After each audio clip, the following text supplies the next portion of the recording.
પેલા અમે આવેલા કે સાળંગપુર પેલા આવેલા?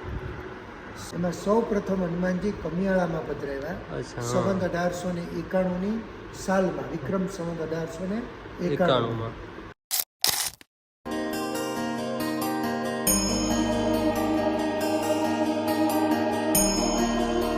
ફાઇનલી હું એ જગ્યા પૂગી ગયો છું જેને તમે વાટ જોઈ જતા. ફાઇનલી એ જગ્યાની એક જગ્યાનું સામે ચાલો આપણે જઈએ અંદર દર્શન કરીએ અને તમને પણ દર્શન કરાવું.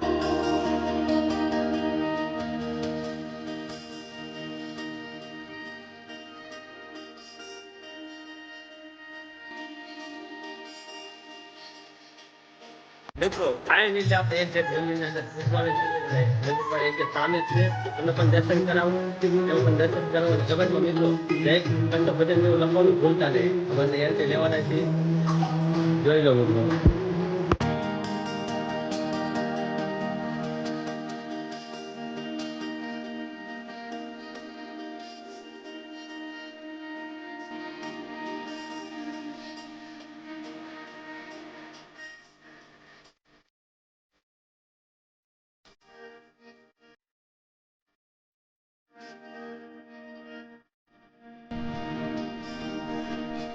મિત્રો મંદિરની અંદર જઈને દર્શન કરી મિત્રો એટલી શાંતિ મળે કે મિત્રો નેક્સ્ટ લેવલ મિત્રો. એની કંઈક અલગ જ વાત હતી મિત્રો.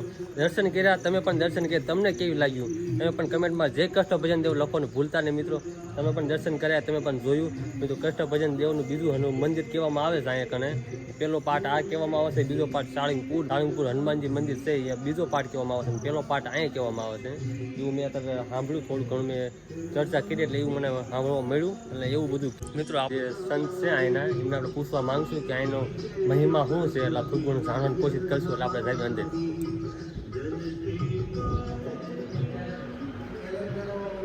હનુમાન પેલા અમે આવેલા કે સાળંગપુર પેલા આવેલા? સૌ પ્રથમ ગોપાળાનંદ સ્વામીએ જેટલા લગભગ 6 હનુમાનજી પધરાવ્યા છે, એમાં સૌ પ્રથમ હનુમાનજી કમિયાળામાં પધરાવ્યા.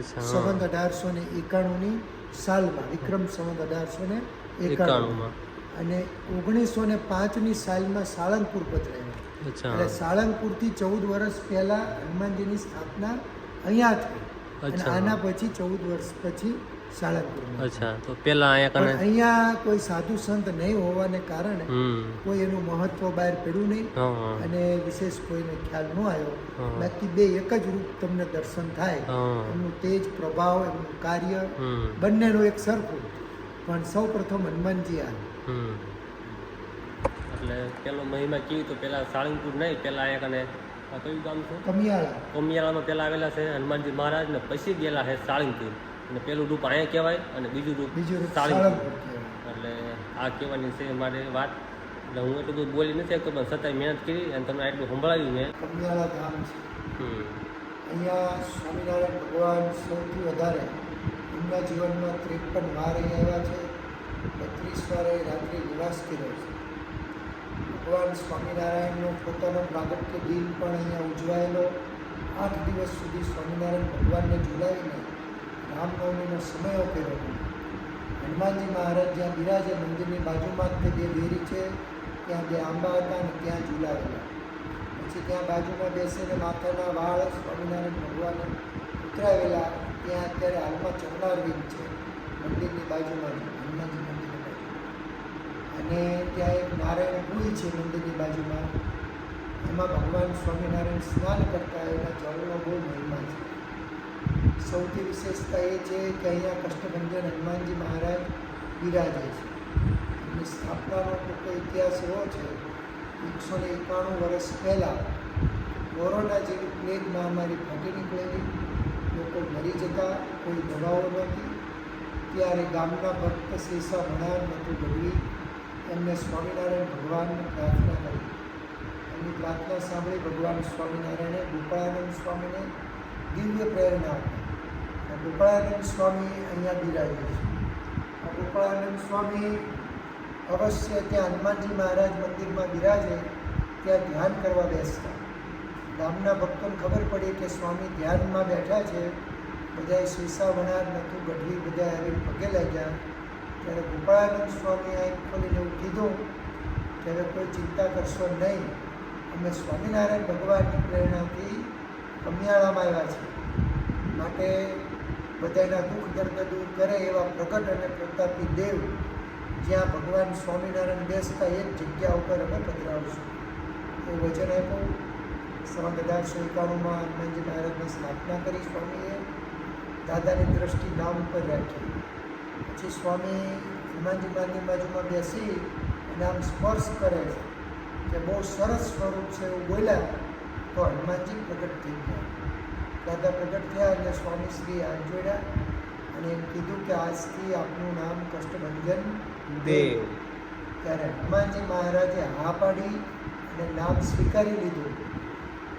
આવો હિસ્ટ્રીમાં પહેલો બનાવ એવો છે કે મૂર્તિની પ્રતિષ્ઠા થાય ત્યારે મૂર્તિનું નામ આપે ત્યારે મૂર્તિ રૂપે ભગવાન હોય. પણ કમિયાળાની વિશેષતા છે કે દાદાનું નામ આપ્યું ત્યારે હનુમાનજી પોતે પ્રગટ ઊભા થયા, નામ સ્વીકાર કર્યો. પછી સ્વામીએ ફરી વંદન કર્યા કે તમે નામ તો સ્વીકાર્યું કષ્ટભંજન, પણ તમારા ચરણોમાં જે શ્રદ્ધાથી આવે એના દુઃખ દર્દ અને કષ્ટ દૂર કરજો, એના શુભ સંકલ્પો પૂરા કરજો. આ બે વચન મારા રાખજો. ત્યારે હનુમાનજી મહારાજે હા પાડી અને મૂર્તિમાં સ્થિર થયા. આજે એ જ મૂર્તિ સ્વરૂપ સાક્ષાત કમિયાળા ધામમાં બિરાજે છે કષ્ટભંજન દેવ. એમની દ્રષ્ટિથી ગામની અંદર હજુ સુધી કોઈ લૂલું લંગડું આંધળું કોઈ હેન્ડીકેપ બાળકનો જન્મ નથી થયો. એ દાદાની દ્રષ્ટિનો પ્રતાપ છે. બીજું દેશ વિદેશમાં કોઈ પણ ભક્ત એમને ત્યાં બાળક ન હોય, અહીં માનતા કરે દાદાની કમિયાળાની તો એના ત્યાં બાળકના જન્મ થાય છે. ગંગાથી શારીરિક તકલીફ હોય દાદાને પ્રાર્થના કરે એમની ગંગાથી શારીરિક તકલીફો પણ દૂર થાય છે. આ કમિયાળા ધામનો મહિમા છે. જય સ્વામિનારાયણ. જય સ્વામિનારાયણ. બસ દાદાનો બધાને રાજીપો મળે, બધાએ જે દર્શન કર્યું હમ.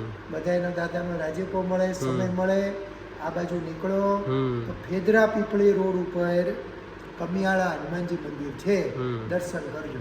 હા મિત્રો, કેટલી સ્પષ્ટ રીતે વાત કરી આપણે. તમે સાધુ સંતોની વાત સાંભળી તમે કે એવી રીતે વિરાજમાન થયેલા છે. અહીંયા પહેલાં અમે આવેલા છે, પછી સાળંગપુરમાં ગયેલા છે. કોઈ પણ મિત્રોને વાત ન ખબર હોય તો મિત્રો તમે પણ વાત સાંભળી છે. પૂરી વાત સાંભળી તો કમેન્ટમાં લખી નાખજો જય કૃષ્ણભજન દેવ. અને કમિયાળા ગામ જે ફર્સ્ટ રીતે હું બોલી નથી શકતો પણ એ ગામનું નામ પણ લખી નાખજો કમેન્ટમાં જય કૃષ્ણભજન દેવ.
29 and I find myself wondering what did happen to the last 10.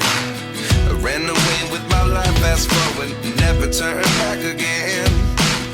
It's kind of funny that the more we pass time. The next day. Good morning મિત્રો, આજે છે બીજો દિવસ ને આપણે આવી જશે ગંગેશ્વર મહાદેવના મંદિરે. મિત્રો આપણે સાળંગપુરથી આપણે સાળંગપુર 2 ના મંદિરે જઈને દર્શન કરીને પછી આપણે પડી ગઈ હતી હાને, એટલે આપણે આવી જઈએ ઘરે. આશા કહીશ કે તમને વ્લોગ સારો લાગ્યો. વ્લોગ સારો લાગ્યો તો લાઈક કરી નાખજો અને ચેનલ પર ન તો સબસ્ક્રાઈબ કરી નાખજો. આવાના વ્લોગ જોવા માટે મત જય શ્રી રામ અને જય શ્રી કૃષ્ણ મિત્રો.